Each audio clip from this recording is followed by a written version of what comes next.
She wasn't born into luxury. She didn't wake up in a mansion. Her hands weren't soft from comfort, they were marked by years of hard work. Her smile wasn't practiced for popularity, it was a shield to face the world's cruelty. She worked double shifts at a roadside diner, collecting tips that barely covered rent, dreaming of a tomorrow where she wouldn't have to count every coin just to survive. She carried the weight of responsibility as if it were part of her uniform, invisible to the customers, painfully visible to her aching heart. That morning, she woke up tired but determined. She tied her apron around her waist, smoothed her hair, looked into the mirror and whispered a promise to herself, keep going. She didn't ask the world for sympathy, only the chance to earn her dignity one plate at a time. But evil rarely announces itself with a warning. It barges in loud, entitled, wearing arrogance like a crown. The door to the diner swung open, and in came the biker gang, men with steel in their eyes, tattoos etched like history on their skin, and presence that made silence swallow every breath. The leader, the boss, walked in with that dangerous swagger that comes from believing no one would dare oppose him. Chairs creaked. Customers looked away. Fear spread like wildfire. But she stood where she always stood, next to the counter, not with strength, but with courage she didn't yet know she possessed. "How can I help you?" she asked politely. Not one of them thanked her. Not one acknowledged her humanity. They threw insults like spare change, made crude jokes, and treated her kindness as if it were weakness. And she, as she had done so many times before, chose grace over anger, composure over conflict. She kept the peace even when peace felt like a losing battle. Then came a moment so cruel, so unjust, that the air itself seemed to freeze. The biker boss, irritated by something as trivial as a napkin request, slammed his fist on the table and barked orders as if she were not a human being, but a servant with no right to dignity. And then, with a smirk dripping with supremacy, he gave the command. "Tie his boots." The diner fell silent. The other bikers watched with gleeful cruelty. They waited to see humiliation unfold, because to men like them, power isn't merely about control, it's about crushing someone just to feel taller. She stared at the boot. Then at his face. Then at the people around her who didn't dare stand up.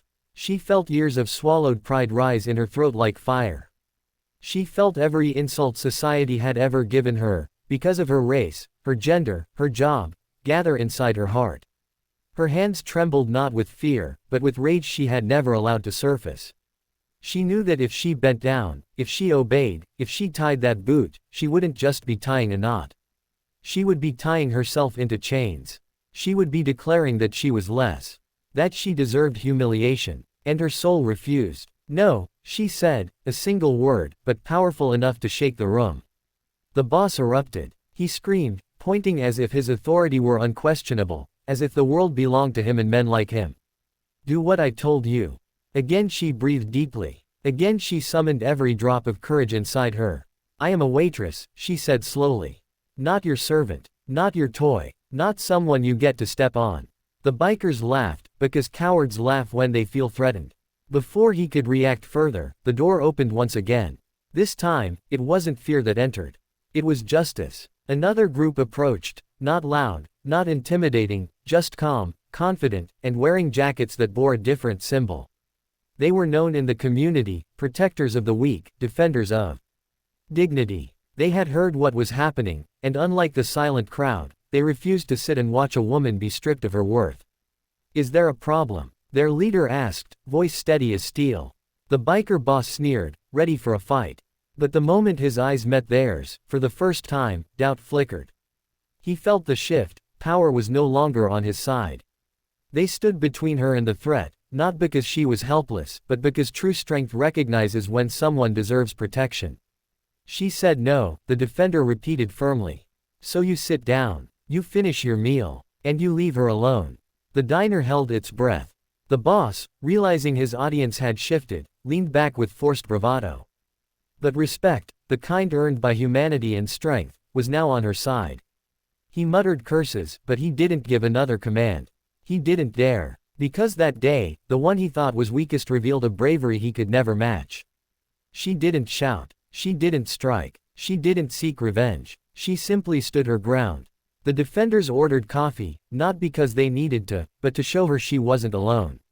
To show the world that a woman's dignity must never be a negotiation. When the bikers finally left, stripped of their power, small in their defeat, the waitress exhaled the breath she had been holding. She didn't cry. She didn't collapse. She just smiled, a real smile, because she had done something almost impossible. She had refused to bow. And the world had bowed to her strength instead. That night, she went home not with extra tips, not with riches, but with something far more valuable. Her pride, her voice, her story. A story that reminds us. No one, no matter their size, status, or strength, has the right to demand a person trade dignity for survival. No uniform, no patch, no gang, no weapon makes someone powerful. What makes a person powerful is the ability to stand tall even when everyone expects them to kneel. It is the courage to protect self-respect even when fear presses against the chest. It is the will to say, no, in a world that demands silence.